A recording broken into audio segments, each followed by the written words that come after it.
Hello दोस्तों, मैं अरुण कुमार शर्मा आपके अपने YouTube channel eminent coaching centre में आप सभी का हार्दिक स्वागत करता हूं। मैं आपको अपने YouTube चैनल के माध्यम से प्रतियोगी परीक्षाओं में आने वाले गणित विषय की तैयारी कराऊंगा। ठीक, इसमें मैं आपको समय समय पर बताता रहूंगा कि हमें किस चैप्टर से कितने नंबर का वेटेज मिलता है, कितने मार्क्स का आता है प्रश्न, और कैसे उसको हमें पढ़ना है और कैसे उसे कवर करना है। तो मैं इसी प्रक्रिया में एक पहला टॉपिक प्रारंभ करता हूं जो सबसे बेसिक चैप्टर होता है, जिसका नाम है संख्या पद्धति। तो मैं संख्या पद्धति या नंबर सिस्टम को शुरू करता हूं।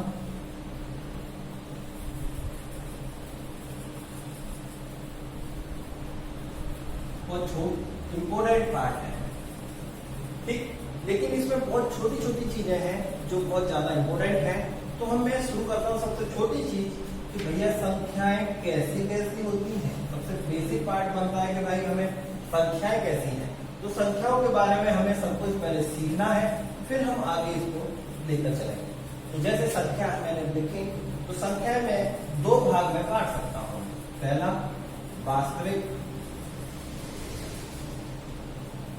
वास्तविक संख्या, दूसरा अवास्तविक संख्या।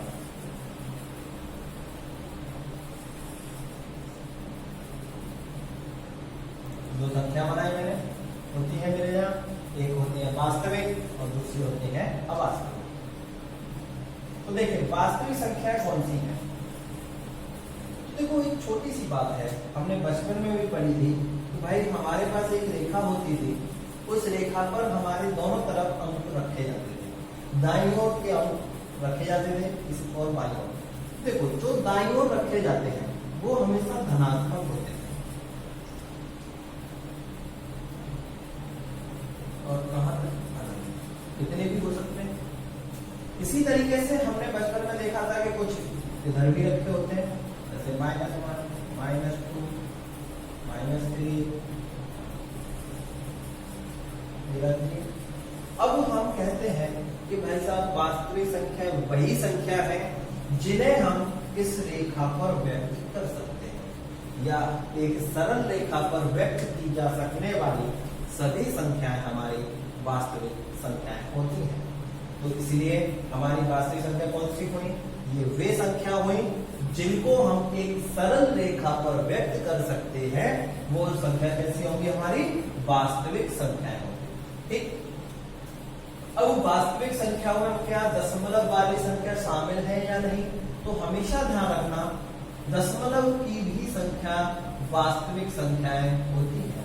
क्योंकि एक बात देखो, जब हम किसी भी अंक को थोड़ा सा भी आगे बढ़ाएंगे तो पहले किसमें बढ़ता है? दशमलव में बढ़ता है, और उसको लगातार आगे बढ़ाते हैं तब एक नया अंक बन जाता है।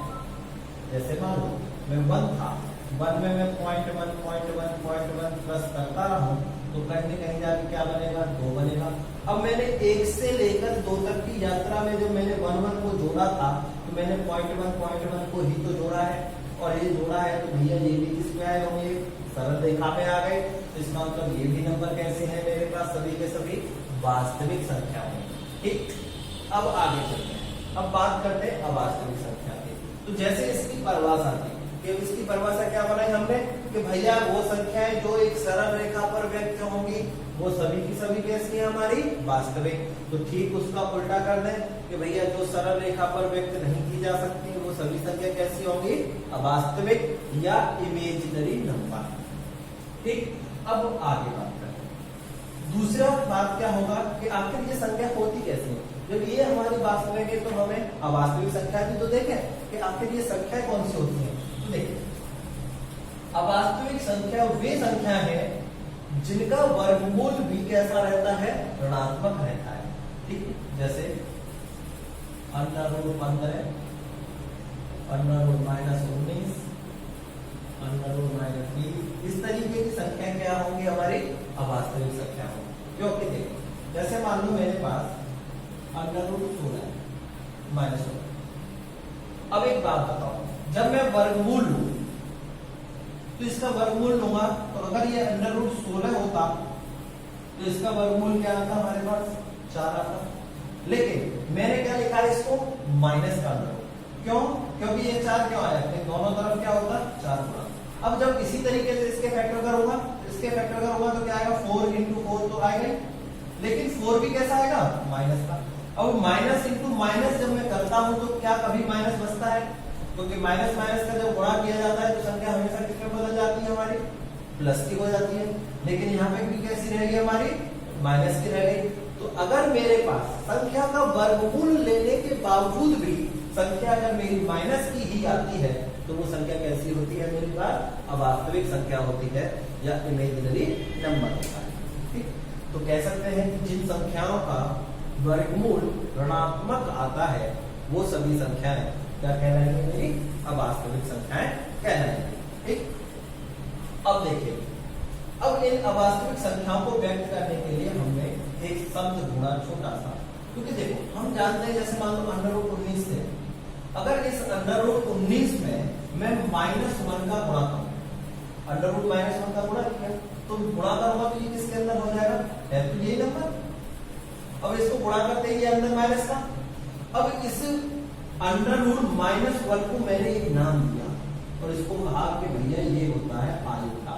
आयोटा तो इसको डिनोट कैसे करेंगे स्मॉल आई से, और इसको क्या लिखते हैं हम अंडर रूट 19। तो सवाल बनता है ये कि भैया ये संख्या, अब हमें पहचानना होगा, सवाल कभी माइनस में रूट नहीं देता, सवाल क्या करेगा आयोटा को साथ में लिखेगा। तो कभी भी हमारे पास वर्गमूल में या अंडर रूट में लिखी हुई संख्या के साथ अगर आई शब्द लगा है या आयोटा लगा है तो इसका मतलब है कि वो संख्या कैसी होगी हमारी अवास्तविक संख्या होगी, क्योंकि आई हमेशा किसको डिनोट करता है माइनस अंडर रूट -1 को। ठीक, तो यहां तक कोई दिक्कत? अब आगे करते हैं। अब यहां तक हुआ, अब इन्हीं अवास्तविक संख्या, ये तो हो गई हमारी अवास्तविक संख्या, और अवास्तविक संख्या को व्यक्त किससे करते हैं हम आयोटा से या स्मॉल आई से। ठीक, अब बात करते हैं इन दोनों दो तरह की संख्या है, अगर मैं इन दोनों को मिला दूं, जैसे मैंने मिलाई दोनों संख्या, एक वास्तविक और एक अवास्तविक, जैसे मैंने 3 लिया और एक उधर से उठाया, मान लीजिए अंडर रूट -1, तो ये संख्या एक नई संख्या बनी। तो ये संख्या क्या कह रहा है, तो ये जब संख्या एक वास्तविक और एक अवास्तविक संख्या होगा तो ये संख्या कहलाएगी मेरी मिश्र संख्या। ये संख्या क्या कहलाएगी मिश्र संख्या, या फिर क्या कह सकते हैं हम इसको कॉम्प्लेक्स नंबर। ठीक, अब ये मिश्र संख्या हो गई।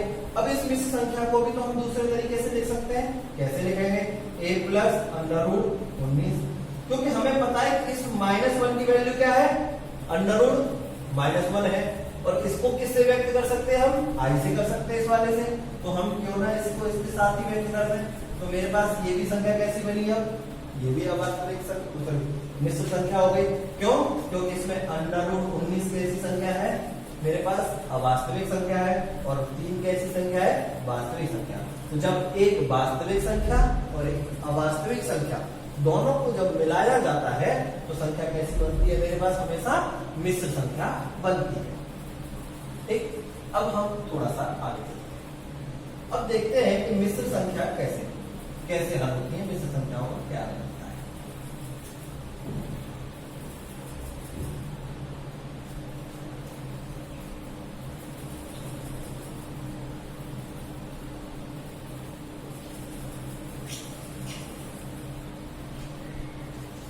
तो मिश्र संख्या को हमेशा जेड से डिनोट करें, और इस जेड ए के बराबर क्या रखते हैं हम a ± bi। प्लस माइनस का मतलब क्या है कि ये धनात्मक भी हो सकती है और ऋणात्मक भी हो सकती है अपनी संख्या, क्योंकि यहाँ पर दोनों संख्या हो सकती है। अब वास्तविक संख्या को मैं प्लस के साथ भी रख सकता हूँ और माइनस के साथ।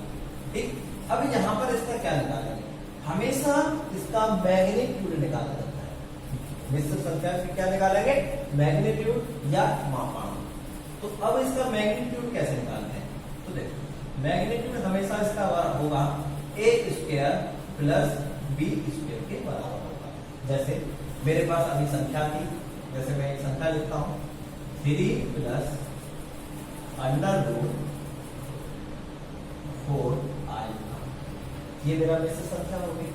अब इस मिश्र संख्या का मेरे से पूछा जाता है कि भैया मैग्नीट्यूड क्या होगा, तो मेरे पास ये क्या है, ए है, और ये क्या होगा मेरा बी होगा। ये तो डिनोट कर रहा है कि ये संख्या कैसी है, अवास्तविक संख्या।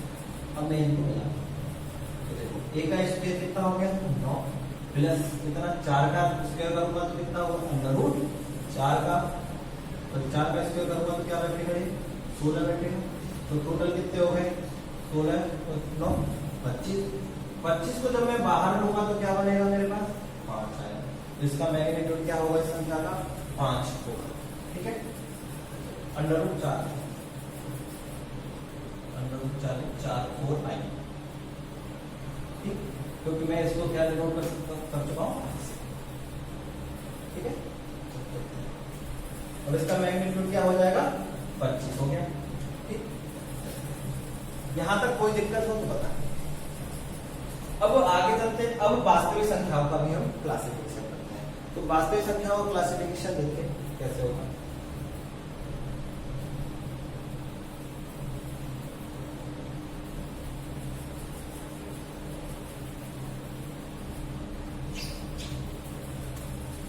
वास्तविक संख्या, तो वास्तविक संख्या कौन सी थी जो हमने रेखा पर व्यक्त करी थी, एक सीधी रेखा पर।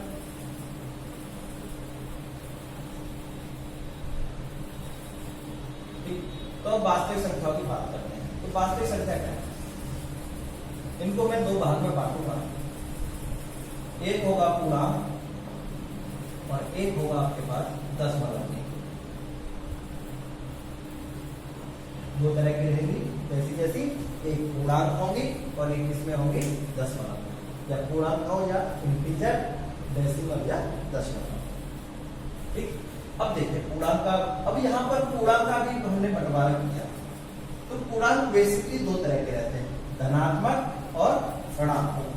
लेकिन इनके साथ में इन दोनों के बीच में कौन आता है, 0 आता है। ठीक, तो हमारे पास दो तरह के रहेंगे पूर्णांक, धनात्मक भी होते हैं और ऋणात्मक भी। तो धनात्मक का मतलब क्या है, +1 +2 +3 और अनंत। इसी तरीके से ऋणात्मक होंगे -1 -2 -3 और अनंत तक, ये भी चलते रहेंगे। ठीक, तो दोनों तरह के हमारे पास पूर्णांक हुए, धनात्मक और ऋणात्मक। ठीक, अब इसी तरीके से दशमलव भी हमारा दो भाग में बटा। दशमलव को हम दो भाग में बांटते हैं, एक होता है हमारा शांत दशमलव और एक होता है अशांत दशमलव।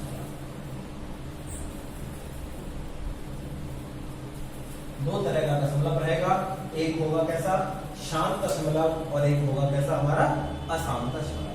तो देखो शांत दशमलव क्या है, क्योंकि हम कभी कभी भाग देते हैं और भाग कुछ अंकों तक जाएगा दशमलव के, और उसके बाद आगे कोई अंक हमारा रिपीट नहीं होता, तो उसको क्या कहते हैं हम शांत दशमलव कहते हैं।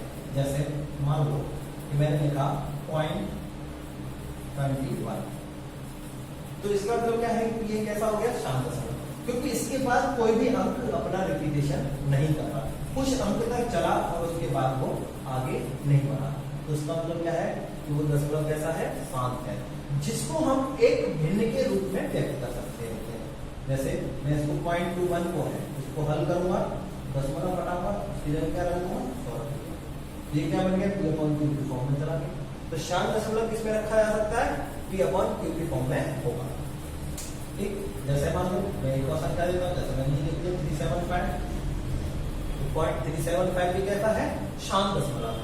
क्यों, क्योंकि 5 के बाद इसमें आगे कोई भी भाग नहीं जा रहा, दशमलव यहाँ पर समाप्त हो जाता है। लेकिन अशांत दशमलव जो है, यहाँ पर क्या होगा कि बार बार आवृत्ति फलन होता रहेगा, बार बार भाग जाता रहेगा, चाहे वो एक जैसे अंक से जाए या फिर अलग अलग संख्याओं से वो कट रहा हो। ठीक, अलग अलग रहता है। जैसे अशांत दशमलव में क्या होगा, इसको भी हम दो भाग में बांटेंगे, एक होगा पुनरावृत्ति वाला और एक होगा बिना पुनरावृत्ति वाला। तो पुनरावृत्ति वाला कैसे, जैसे मान लो कि ये 0.7777 हो रहा है, अब ये अनंत तक चल रहा है, रिपीटेशन हो रही है, ये कैसा हो गया हमारा पुनरावृत्ति वाला। अशांत दशमलव तो है, तो रिपीटेशन है, अंक रुक नहीं रहे, लेकिन ये कहां तक चल रहा है लेकिन कैसा है, एक जैसा। तो ये कैसा हो गया, अशांत दशमलव पुनरावृत्ति।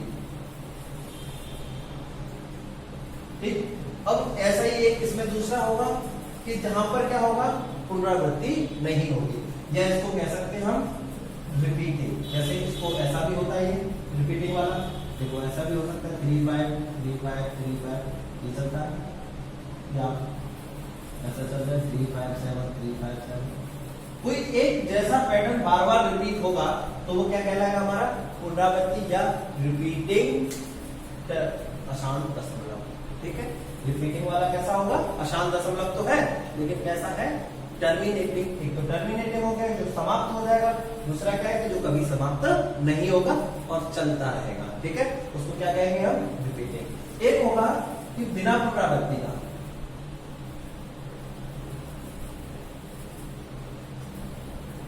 तो बिना पुनरावृत्ति वाला कैसा होगा, क्योंकि देखो ये चलेगा तो सही, भाग तो होगा, दशमलव जाएगा अलग अलग, लेकिन यहां क्या होगा कि दशमलव के बाद हर बार अंक बदल जाएगा,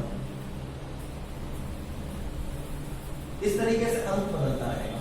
ये हर बार जब भाग लूंगा तब एक अलग अंक आएगा, जैसे इसमें 1 2 3 फिर 2 2 1 5, इस तरीके से अलग अलग हमारे पास बार चलते रहेंगे। तो वो क्या कहलाता है, हमारा बिना पुनरावृत्ति वाला।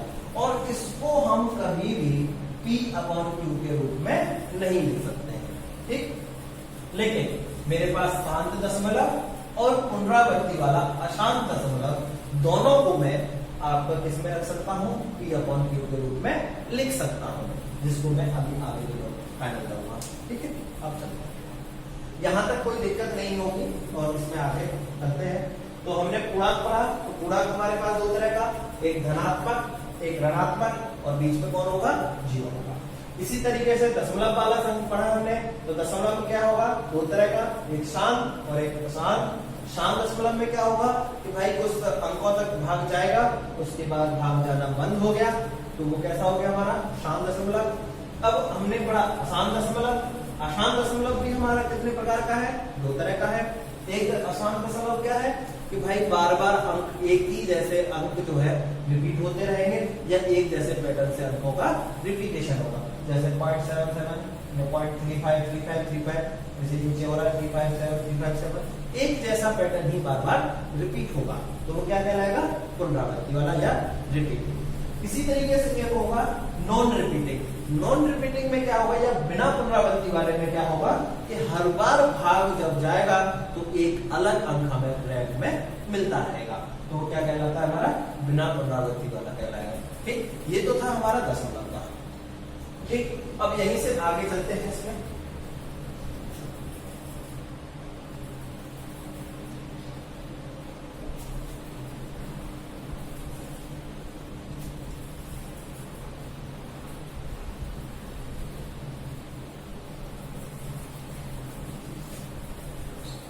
अब बात करते हैं पूर्णांक की, कि पूर्णांक में आगे और पढ़ते हैं कैसे चलेगा पूर्णांक। ठीक, तो देखो पूर्णांक क्या था, एक धनात्मक पूर्णांक था और एक ऋणात्मक, एक ऋणात्मक था और एक हमारे पास धनात्मक। तो देखिए धनात्मक में क्या था, 1 + 1 + 2, इस तरीके से। तो एक चीज देखो, ये संख्या क्या है, ये संख्या तो हमने देखी है कि ये सभी संख्या क्या कहलाती है, हमारी प्राकृतिक संख्या कहलाती है। तो जो धनात्मक जितने भी पूर्णांक हैं वो सभी के सभी क्या होते हैं, हमारे प्राकृतिक संख्या होते हैं। जितने भी हमारे धनात्मक पूर्णांक हुए वो क्या कहलाएंगे, हमारे प्राकृतिक संख्या। देखो पूर्णांक क्या है, माइनस लिखिए, क्योंकि हमने कभी इसको माइनस में पढ़ा है, हमारे पास कैसे रहते सर, धनात्मक 1 2 3 4 5 कैसी संख्या है, ये क्या कहलाती है, हमारी प्राकृतिक संख्या है। तो पूर्णांकों का जो धनात्मक स्वरूप है वही क्या कहलाएगा, हमारे पास प्राकृतिक संख्या। तो हम कह सकते हैं कि भाई जो भी हमारे पास धनात्मक संख्या है, धनात्मक पूर्णांक है, उन सबको क्या कहेंगे हम, प्राकृतिक संख्या कहेंगे। और बात आती है कि भाई ये परमेय होते हैं या अपरमेय होते हैं, तो हमेशा ध्यान रखना कि धनात्मक पूर्णांक परमेय रहेंगे, क्योंकि हमें इसमें P/Q के रूप में लिख सकते हैं, जहां Q जो होता है वो हमेशा 1 के बराबर रहता है। जब q p अपॉन q के रूप में लिखें और 1 को जब बराबर रख देंगे तो हमारे पास संख्याएं बनकर आएंगी और वो संख्या क्या कहलाएंगी, प्राकृतिक संख्याएं कहलाएंगी। ठीक, अब इन्हीं पूर्णांकों को और बांटते हैं। अब जब हमने प्राकृतिक संख्याएं पढ़ी तो अब इनको और क्लासिफिकेशन किया, जैसे सम संख्या, विषम संख्या, भाज्य संख्या, अभाज्य संख्या, सह अभाज्य संख्या,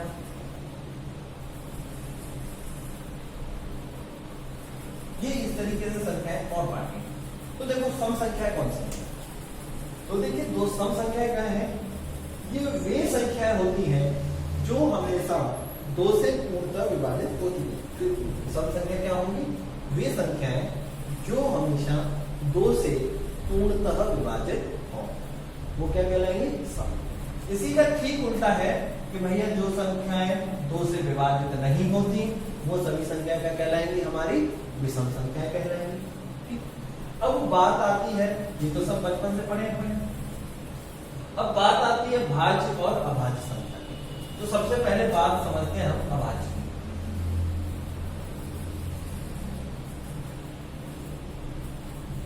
तो देखिए अभाज्य संख्या क्या होते हैं, तो हमेशा ध्यान रखना अभाज्य संख्या वे संख्या है जिनके केवल 2 गुणनखंड होते हैं।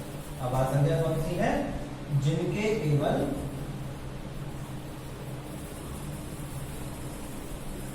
2 गुणनखंड हो।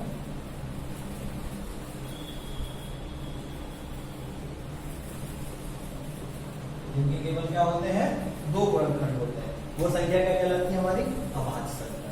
ठीक, तो अभाज्य संख्या में केवल 2 गुणनखंड, और 2 गुणनखंड भी कैसे होंगे, एक तो 1 होगा और एक वो 2 होगा।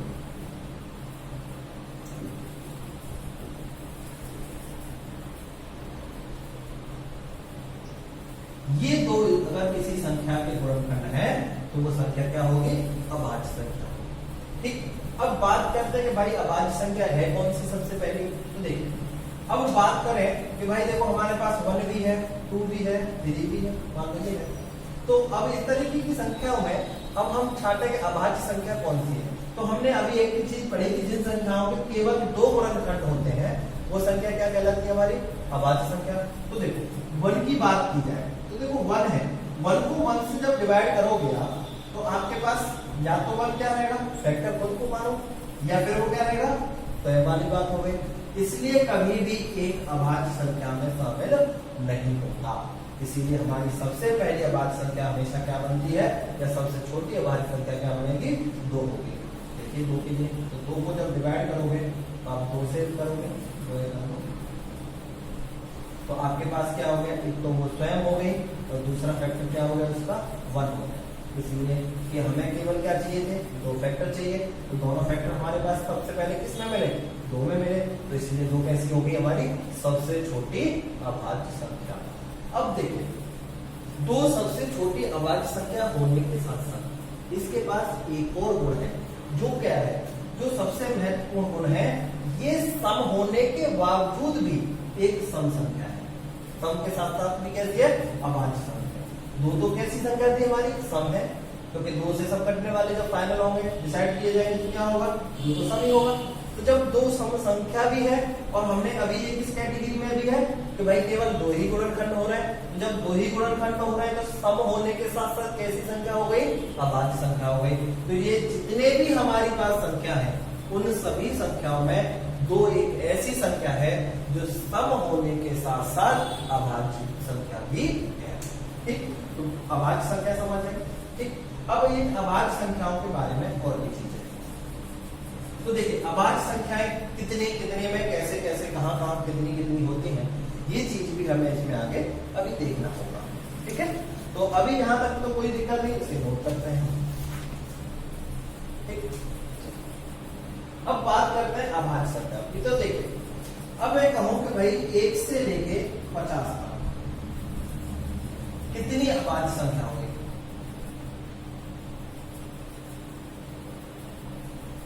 1 से लेके 50 तक कितनी अभाज्य संख्याएं होंगी। तो हमेशा ध्यान रखना ये केवल कितनी होगी, 15 होगी। जबकि ये 51 से लेके 100 तक ये अभाज्य संख्याओं की संख्या केवल कितनी हो जाएगी? 10 हो जाएगी। अब जब हम 1 से लेके 100 तक काउंट करें, 1 से लेके 100 तक अभाज्य संख्याओं की जब गणना करेंगे तो टोटल कितनी संख्या हो जाएंगी? 25 अभाज्य संख्या। सवाल कभी कभी पूछ लेता है कि भाई 1 से लेके 50 तक कितनी अभाज्य संख्या है, तो 1 से लेके 50 तक कितनी अभाज्य संख्या होंगी हमारे पास? 15 होंगी। अगर सवाल ये पूछ ले कि 15 से 100 तक कितनी, सॉरी 51 से 100 तक कितनी अभाज्य संख्या है, तो कितनी होंगी? 10 होंगी। अगर ये कहा कि 1 से लेके 100 तक कितनी अभाज्य संख्या है, तो टोटल कुल मिला के कितनी हो गई? 25 अभाज्य संख्या हमारे पास हो जाएगी। ठीक, यहां तक हो गया। अब आगे बढ़ते हैं इसमें, इसी अभाज्य संख्या में।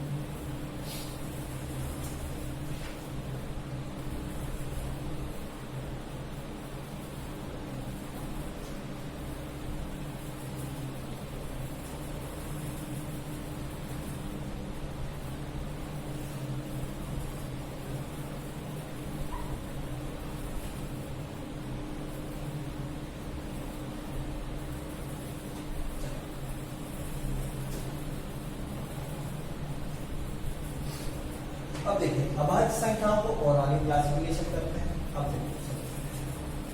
अब देखो सवाल कई कोई बात पूछेगा कि भाई क्रमागत अभाज्य संख्या कौन सी है?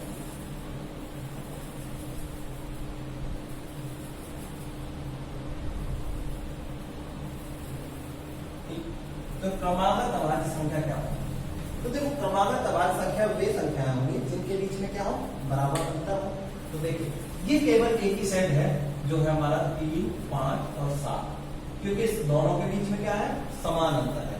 तो ये तीनों की तीनों संख्या 3, 5, 7 कैसी है? क्रमागत अभाज्य संख्या होंगी। तो 3, 5, 7 कैसी संख्या है हमारी? क्रमागत अभाज्य संख्या। ठीक, अब आगे आते हैं।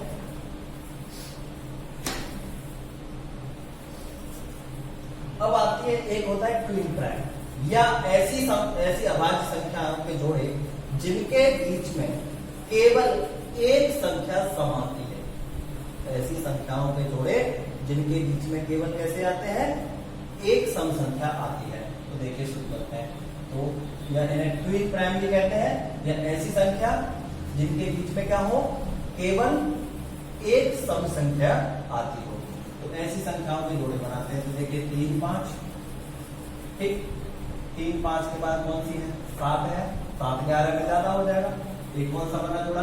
11 और 13। 11 13 के बाद कौन सी है? 17 और 19। 17 19 के बाद कौन सा आएगा? एक 23 को देखो, तो 23 के साथ कौन बनता है? कोई अभाज्य का पास में है नहीं, 21 है नहीं अभाज्य। आगे बढ़े और कौन सी बनेगी हमारे पास? 29 है और 31 है। तो 29 और 31 के बीच में केवल कौन सी सम संख्या है? 30 आती है।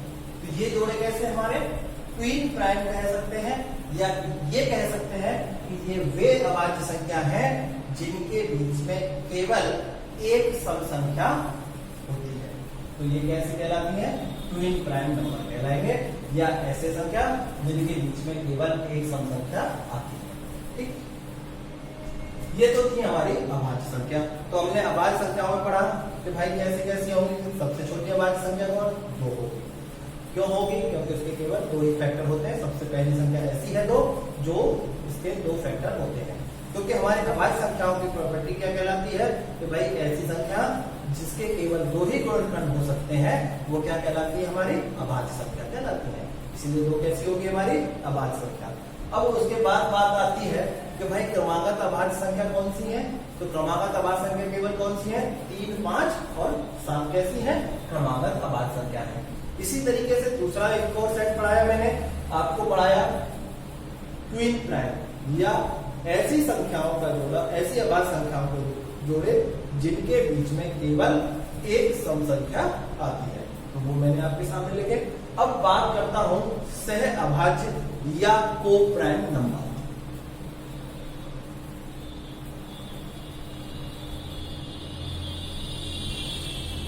तो देखिए सह अभाज्य संख्या अलग अलग तरीके से अलग अलग डिनोट होती है।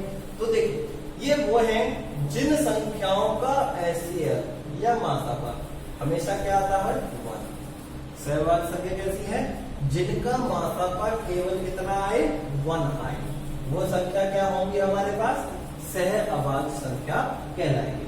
अब ये कोई भी हो सकती है, जैसे मैंने मान लिखा 3 4 देखो, अब ये 3 और 4 है, तो देखो मासा की प्रॉपर्टी क्या है, मासा एक ऐसी संख्या है जो दी गई सभी संख्याओं को पूरी तरह से विभाजित करता है, वो क्या कहलाता है हमारा मासा। तो देखो अब ये 3 और 4 संख्याओं का एक जोड़ा लिखा, 3 और 4 का मैंने एक जोड़ा लिखा। अब इस 3 और 4 के जोड़े में ऐसा कौन सा अंक है जो दोनों को भाग करेगा, तो केवल कौन सा अंक होगा जो 3 और 4 दोनों को काट सकता है, 1 होगा। तो जब इसका मतलब क्या है कि 3 और 4 का मासापा कितना हो गया, 1 हो गया। जब 3 और 4 का मासापा 1 हो गया, इसीलिए ये जोड़ा कैसा हो गया मेरे पास, सह अभाज्य संख्याओं का जोड़ा हो गया। तो हम कह सकते हैं जिन संख्याओं का मासापा केवल 1 आए, वो संख्या कैसी होगी हमारी, सह अभाज्य संख्या कहलाती है। ठीक, तो सहभाज्य संख्याएं भी समझ आ गई होंगी आपके। अब आगे बढ़ते हैं इसमें। तो ये तो हुई हमारी अभाज्य संख्याओं की बात। तो अभाज्य संख्या क्या, सहभाज्य संख्या कैसी है कि भाई जिनका मासापा केवल 1 आए, वो संख्या क्या कहलाती है, सहभाज्य संख्या कहलाती है। ठीक, अब बात करते हैं हम अगली संख्या भाज्य की बारे में।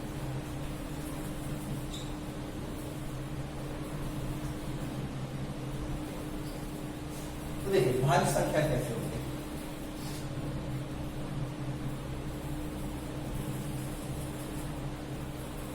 तो देखिए भाज्य संख्या है, ये कहती है कि भाई कम से कम 3 गुणनखंड होने चाहिए। अगर किसी संख्या के कम से कम 3 गुणनखंड है तो वो संख्या क्या कहलाएगी, भाज्य संख्या कहलाएगी। वो संख्या क्या कहलाएगी हमारी, भाज्य संख्या। जैसे अब एक बात देखो, मैंने लिखा 1 तो हमारा है नहीं किसी में, 2 लिखा, 2 के केवल कितने फैक्टर हुए, 2 हुए। 3 लिखा, 3 के भी 2 हुए। लेकिन 4 जब मैंने लिखा तो 4 के क्या 3 फैक्टर हो पाए, तो देखो एक तो 1 हो गया, एक 2 हो गया और एक वो खुद हो गया। तो 4 के कम से कम कितने फैक्टर आ गए हमारे पास, 3 फैक्टर। जब 4 के 3 फैक्टर हो गए, इसका मतलब 4 कैसी संख्या हो गई हमारी, भाज्य संख्या हो गई। और 4 कैसी है, देखो सबसे पहले नंबर पर यही तो भाज्य बनी, तो 4 क्या है, सबसे छोटी भाज्य संख्या बना।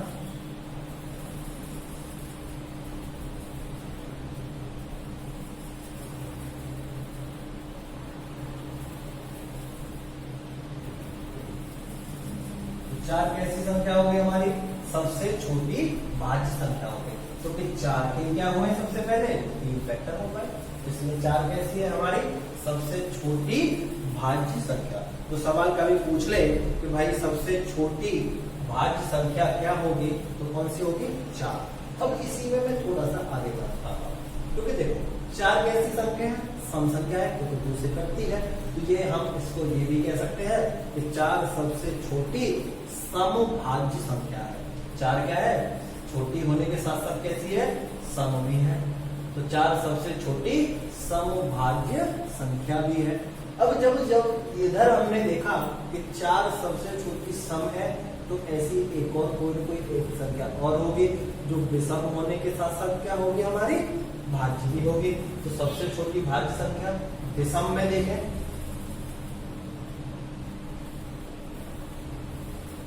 सबसे छोटी विषम भाज्य संख्या,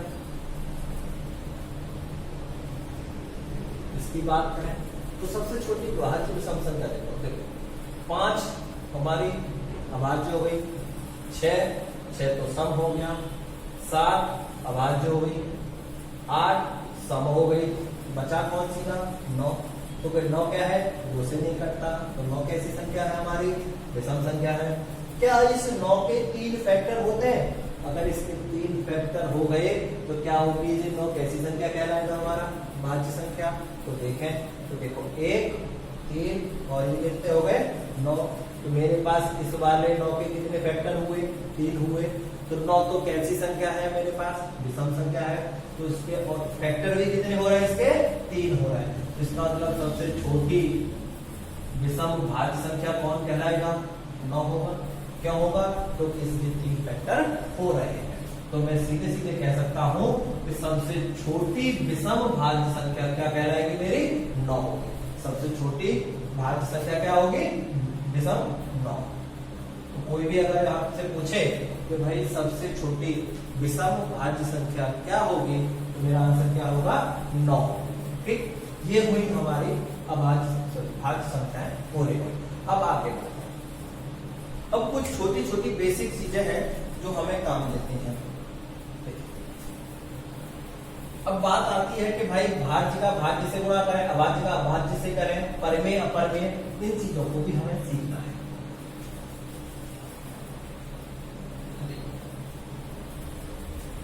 अब सबसे पहले सीखते हैं कि परमेय और अपरमेय कौन सी। ये तो हमने पूर्णांक के बारे में पढ़ा, अब आते हैं दशमलव। जब हमने दशमलव बांटा था, दो तरह का था, एक तो था अशांत और एक था शांत। और अशांत को भी दो भाग में, एक पुनरावृत्ति वाला और एक बिना पुनरावृत्ति का, नॉन रिपीटिंग। दो तरीके का। अब देखो पुनरावृत्ति वाला कौन सा था हमारे पास कि भाई दशमलव के बाद एक जैसा अंक रिपीट हो रहा है, चलता है। और बिना पुनरावृत्ति वाला कैसा था कि भाई एक ऐसा अंक जो दशमलव लगने के बाद हर बार अलग अंक आता है, इस तरीके से। ये क्या था हमारा? पुनरावृत्ति वाला, बिना पुनरावृत्ति वाला था। और ये क्या था? पुनरावृत्ति वाला। पुनरावृत्ति वाले में क्या था कि भाई एक ही अंक या एक जैसे पैटर्न के अंक, जैसे ये मान लो आप 3 7 3 7 3 7, ये क्या हो गया आपका?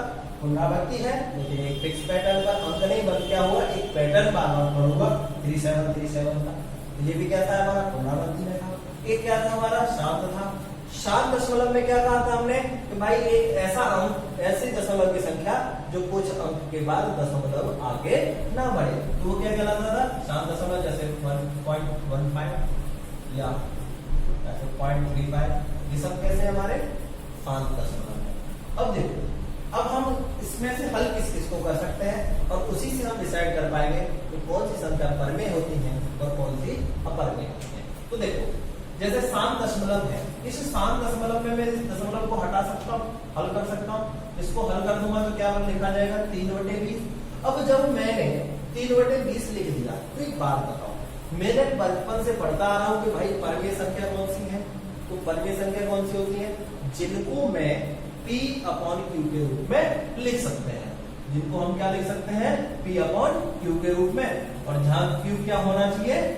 Not equal 0। जहां Q क्या हो? 0 ना हो, वे संख्या क्या कहलाएंगी? परमेय संख्या होंगी। वे संख्या क्या कहलाएंगी? जिनको हम P/Q के रूप में लिख सकते हैं, लेकिन Q क्या नहीं होना चाहिए हमारा? 0 नहीं होगा, तो वो संख्या क्या कहलाएंगी? हमारी परमेय। तो एक बात बताओ, ये जो शांत दशमलव वाली संख्या थी 0.15, इसको मैंने हल किया और हल करके क्या बना? ये 3/20। क्या ये P/Q में लिखा गया? 0 को लिखा गया। तो P क्या है? अंश है और Q क्या इसका हर है, P/Q में लिख गया। लेकिन मेरे पास क्या Q 0 के बराबर है? बोला बिल्कुल भी नहीं। इसका मतलब 0.15 क्या था मेरा? परमेय संख्या। क्यों है? क्योंकि इसको मैं P/Q के रूप में लिख सकता हूँ। तो जिन संख्याओं को, दशमलव की संख्याओं को हम हल करके P/Q के रूप में लिख सकते हैं, वो संख्या क्या कहलाती है? हमारी परमेय संख्या। तो एक बात समझ आई कि भाई शांत दशमलव कैसी संख्या होता है? शांत दशमलव की संख्या कैसी होगी? सब परमेय संख्या होंगी। अब बात करते हैं अशांत दशमलव में। तो देखो, ये अशांत दशमलव है, तो अशांत दशमलव की संख्याओं में देखेंगे कि ये क्या, और इसमें देखा आपने पुनरावृत्ति, तो क्या होता है? देखो, जब एक ही जैसा पैटर्न बार बार रिपीट होता है, एक ही अंक की बार बार आवृत्ति होती है, तो इसके लिए हम किसका यूज करते हैं? बार का। अब ये बार दो तरीके से होता है, एक बार रेखा के रूप में और एक छोटी सी बिंदी के रूप में। तो जिस अंक के ऊपर ये लगा है, ये डिनोट करता है, ये बताता है हमें कि ये अंक बार बार रिपीट हो रहा है। तो हमने बचपन से पढ़ा है कि भाई जब हम बार को हटाते हैं तो बार को हटाकर हम सीधा क्या लगाते हैं इसके जगह 9। तो एक बात देखो, मैंने इस पुनरावृत्ति वाले पोर्शन को तो सॉल्व कर दिया ना, और सॉल्व करके किस रूप में लिख दिया मैंने इसको P/Q में। क्यों? क्योंकि ये 0.777 क्या है, एक बार का काम कर रहा है, इसको मैं सबको खत्म कर दूंगा अगर बार लगा दूं तो इसका, और बार को मैं हल कर सकता हूँ। और बार हल कैसे होता है, तो भाई जिस अंक पर क्या लगा है दशमलव बार लगा है उसके लिए तो 9 लाओ और दशमलव को हटा दो। तो दशमलव को हटा दिए तो मेरे पास वैल्यू क्या बनी, 7/9 बनी, और 7/9 क्या हो गई, P/Q के रूप में लिख गई। तो इसका मतलब भाई अशांत दशमलव का पुनरावृत्ति वाला हिस्सा भी क्या कहलाएगा, मेरा परिमेय संख्या कहलाएगा। ये भी क्या होगा, मेरा परिमेय संख्या हो गया। तो परिमेय संख्या कौन सी होंगी, तो शांत दशमलव वाली संख्या होंगी। दूसरा, अशांत दशमलव में पुनरावृत्ति वाली जो संख्या है वो सब की सब क्या कहलाएंगे, परिमेय संख्या कहलाएंगी। जैसे मैं एक और संख्या लेता हूं आपकी, जैसे यही है 0.3737 वाला पैटर्न। इस पर भी क्या ले सकता हूँ, जब रिपीटेशन हो रहा है तो बार लगा सकते हैं। मैंने लगा दिया 37 पर बार। जब मैंने 0.37 पर बार लगाया तो भाई साहब देखिए एक बात बनेगी कि 2 अंकों पर बार है तो 9 कितनी बार आएगा, 2 बार आएगा। दशमलव भी हट गया और बार भी हट गया, दोनों चीजें हट गई। और जैसे ही मैंने दोनों चीजें हटाई तो भिन्न संख्या किसमें बदल गई, P/Q के रूप में लेते। और जब P/Q लिखी ही गई तो इसका मतलब ये संख्या कैसी हो गई साहब, आपकी परिमेय संख्या हो गई। बात समझ आई होगी, ठीक। तो आपके पास परिमेय संख्या कौन सी है, एक तो शांत दशमलव की संख्या होंगे और दूसरी संख्या कौन सी होंगी, अशांत दशमलव की पुनरावृत्ति वाली संख्या भी क्या होंगी, आपकी परिमेय संख्या होंगी, ठीक। अब बात करते हैं बिना पुनरावृत्ति वाली की। तो क्या बिना पुनरावृत्ति वाली संख्या परिमेय होती है, तो हमेशा ध्यान रखना बिना पुनरावृत्ति वाली संख्याएं कभी परिमेय नहीं होती, क्योंकि इनका कोई भी कैलकुलेशन नहीं हो सकता, क्योंकि ये बार बार हर बार अलग अलग मान देती है। इसीलिए एक यहाँ सबसे ज्यादा बनता है 22/7 3.14, ये परिमेय संख्या है या नहीं है, ये दोनों के मान पाई के परिमेय संख्या के रूप में नहीं होते। और जब इसमें पाई का चिन्ह है, ये तो चिन्ह ही है, तो ये भी कैसा होता है, अपरिमेय होता है। इसीलिए कहा जाता है कि पाई कैसा होता है, हमारे पास अपरिमेय संख्या होता है। क्योंकि ये देखो, जब आप 22/7 में 7 का भाग 22 में दोगे तो 7 के 3 बार गया, अब बचा कितना, 1। अब जब 1 बचा तो उसके बाद क्या होगा, दशमलव लगाया 0, तो कितनी बार गया, 1 बार। फिर से कितने बचे, 3। अब हर बार एक जैसे पैटर्न के अंक तो नहीं बच रहे, हर बार क्या हो रहा है, अलग अलग पैटर्न के अंक आ रहे हैं। तो जब अलग अलग के आ रहे हैं तो इसका मतलब ये 22/7 कैसे अप्रोक्सीमेटली मान है, एग्जैक्ट मान नहीं है। इसलिए इसमें क्या नहीं होती, ये किसमें आता है, बिना पुनरावृत्ति वाला दशमलव है। और बिना पुनरावृत्ति वाला अशांत दशमलव जब होगा तो वो कभी परिमेय संख्या में नहीं होता। यही कारण होता है कि साहब कुछ अभाज्य संख्याओं के रूट जब लोगे जिनका वर्गमूल नहीं निकल सकता संख्याओं का, वो संख्याएं भी कैसी होती हैं, हमारी अपरिमेय होती है। जैसे मान लो आपके पास 3 है, √3 का मान क्या है, 1.732। अब ये तो इतना ही निकाला हुआ है, आगे और भी हो सकता है, क्योंकि हम तो इतना ही याद रखे हो।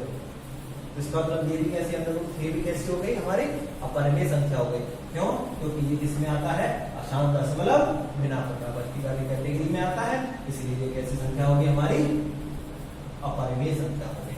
तो बात समझ आई होगी। परिमेय संख्या कौन सी है, जिनको हम P/Q के रूप में लिख सकते हैं। दूसरा, अपरिमेय संख्या जब दशमलव की संख्या होगी, तो अगर शांत दशमलव की संख्या है या जिनको हम हल कर सकते हैं वो संख्या क्या होंगी, परिमेय होंगी। दूसरी तरफ अशांत दशमलव में कौन सी, पुनरावृत्ति वाली।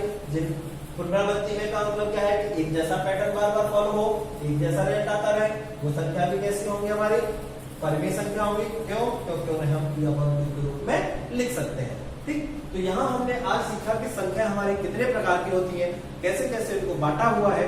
बाकी अगली क्लास में मैं इसको आगे और बढ़ाऊंगा। इसी के साथ मैं अपनी आज की क्लास समाप्त करता हूँ, आगे कल शुरू करते हैं। कितने मिनट की आएगी?